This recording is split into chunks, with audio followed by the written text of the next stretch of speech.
Hi, this is Charting Man Dan of TheChartGuys.com, home of technical analysis education. Click the link for a free week trial, no credit card required, and gain access to our multiple live broadcasts daily, community chat room, educational videos, nightly watch lists, and more. Invest in your education and future and join the community today. Hey everyone, checking in on gold, miners, shorter term time frames, longer term time frames. Looking at gold on the daily, still in the lower high pattern. We're consolidating. We formed an inside day, so that shows the range is tightening, and we'll look for a break of the high or the low of today on Monday to indicate potential direction. We're holding the 50-day moving average support of 1336.85. The weekly time frame very strong above that 10-week moving average, which rejected the last bounce attempt. So holding the middle Bollinger Band, getting over that 10-week, and looking to break the lower high trend, but still a lot of work to do for the bulls. So you look at this daily time frame, and you look at this hourly chart for gold, which is still very clearly higher lows and higher highs. The bulls did a nice job of building bases on the way up. A lot of times you see a move straight up. Let's look at natural gas as an example. 25 hours of green in a row, and then you get a huge dump to the downside because support was not established in a stair-step fashion on the way up. So gold is doing that. You look at this gold day and you say, oh, miners must have done pretty well. Miners did not. Miners dumped. So let's look at these bull miners. JNUG, big red day, follow through, and we erased the gains from the Fed move, the Fed bounce. So that's very alarming for the bull miners. That being said, there's a bullish entry opportunity coming. These bull miners are oversold on the hourly. And I'm looking down here in the 17s for a nice JNUG entry. And I'm looking down in the 18s for a nice NUGT entry. Now, obviously, I'm going to want to see some other things to be confident in that trade. Gold still has the potential to break this higher low, higher high pattern. And if it does, the miners are going to see further pullback because this was pretty much a minor pullback related somewhat to the markets. But in my opinion, what's going on is these tickers, JNUG, Dust, and all of them, they're getting very popular and there's getting tons of trading volume.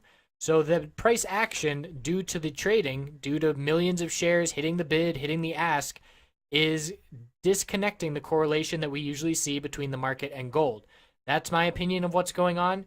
Either way, today was a gift of trading for the bear miners, and we still had that sentiment.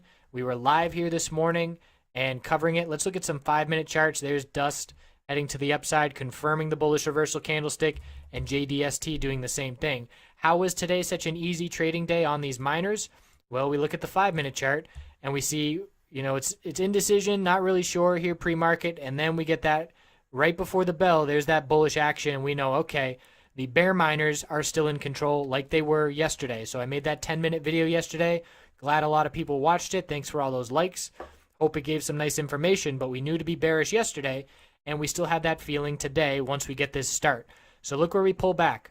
20-period moving average support, decreasing bear volume after the start of the day. Increase in volume comes for the bulls, bouncing off key support. So that could be your entry right there if you weren't already in. And now we get a higher high, back test, hold support, higher high, hold support, higher high, breakout, consolidate, bounce off support, higher high.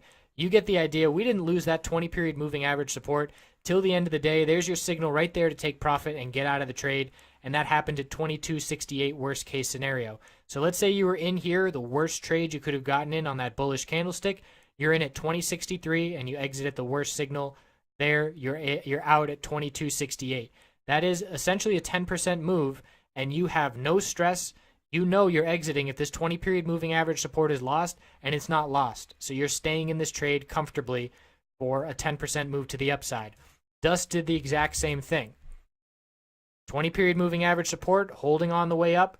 Very bullish move. Bear miners all day, no question about it. Now, those of you who are in bull positions and we're sitting here sick to your stomach with each new leg to the downside and each new rejection from the 20-period, it's really a lesson about establishing a game plan for your trade before you ever enter it, and that requires a stop loss. In my opinion, and James, ChartGuys James, I'm sure you've been watching his videos as well, he was suggesting that your stop loss should be below the pre-market absolute worst to be out of the bull miners. And that would be a break at 2070, and that occurred right at the start of the day. So we had a very bearish start to the day, and even then, let's say you miss that bear entry, a new low of the day here should trigger you out. And it's the people that don't have the trade established, don't have the game plan. They have their shares, they're sitting there wishing and hoping, and it's just getting worse and worse, and it's a deer in the headlights kind of look and effect where they can't make a decision, and well, now I'm stuck in this trade, and oh, it'll turn around next week, and making excuses and trying to rationalize in your brain, and that's opening the floodgates wide open to emotion. Emotion is now running your trade, and you have completely lost control. So it's the stop loss and the trade game plan that establishes that. And I'm now using a lot of lines. I'm in the middle of making a more professional course. It's going to be 3 to 4 hours long, and I'm going to be going over all of this stuff. But it was very clear here to not be in bull miners today. And I'm bullish gold. I think gold is going to make a break of the lower high pattern. I think it's going to hit higher highs. That's an opinionated belief by me. But I can be bullish gold and be not in any bull miner trades and be making money on the bears while I wait patiently. So that's a little bit of insight. Feel free to ask any questions about establishing a game plan. And I appreciate you watching. Have a wonderful weekend. See you next week.